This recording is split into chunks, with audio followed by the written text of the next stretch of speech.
Hey, Donald from Maida here. So in this video, I'm going to show you how you can create new elements for your A/B test instead of reusing or just changing the existing elements on your website. And later on, I'll be showing you on how you can virtually copy any elements from any website, right? So let's get into it. Here we already have a visual editor open up for Maida's blog page, and we'll be using this page as an example, right? So let's say I really dislike this part of the website, right?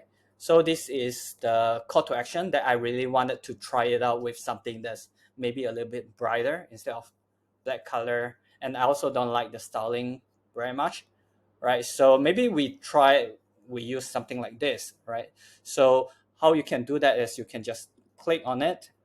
And if there's already a reference component like this one, you can just click on it and click on the shortcut key of Command C or Control C to copy the elements, and you can paste it at anywhere you like with Control V or Command V. Like for example, I just press Command V. There we go, and I'll just remove these elements right here. So here I already have that, and let's just very quickly go and change up some of the styling. So let's first of all let's move everything to center, and maybe I'll for this one I also like it to be aligned to center. And then for the background color, let's make it maybe orange. And then for the text, I want it to be darker for better readability, black. Let's make it bolder as well. Sure, why not? Right. So here you have it. Awesome. In this example, we are using the example of when there's a reference element on the page, but what happens if there isn't any reference component on the page that you can just directly copy from? So in that case, here I'll show you a very neat trick that you can use to copy any website's elements component. So let's refresh this page. And then we'll go to the Midas landing page. And let's say I really like this section right here, the customer social proof.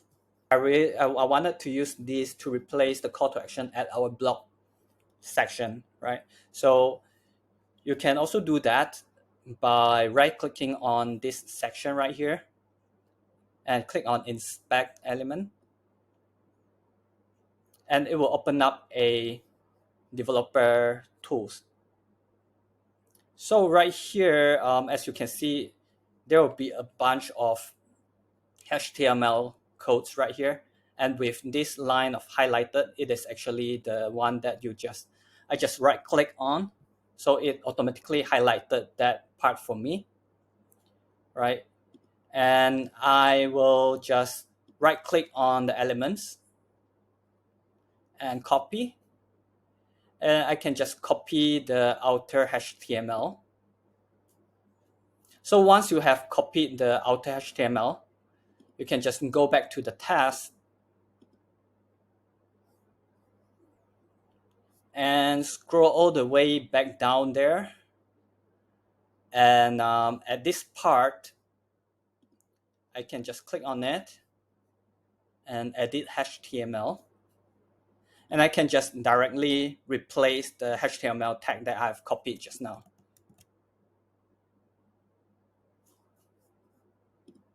Yep, here you go.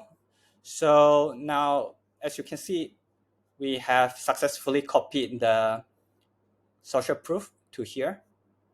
So for that, that's how you can do it. So this only works because of it is on the same website, and they all share the same classes, the CSS class names and whatnot. So that's why you can just copy the HTML to here and everything will still work. But if you are copying another component from another website, then it might not show up as what it should be because the classes and the stylings are not there. So do take note on that part as well. And since this part was shared by all of our other blog post pages, so you can actually just apply these changes to all of the blog posts as a variant instead of just this one blog post. So to do that, you just save this. And then right here, as you can see, you can just change the page targeting to asterisk, meaning that all of the pages that share this pattern will also receive these changes with the call to action changes. So right here, it says that there is one changes were made to this variant. You can also preview the variant. So this is the variant. And let's scroll down and you can see that this part has changed. So that's how you do it. And I hope this video helps and have fun A/B testing. Ciao.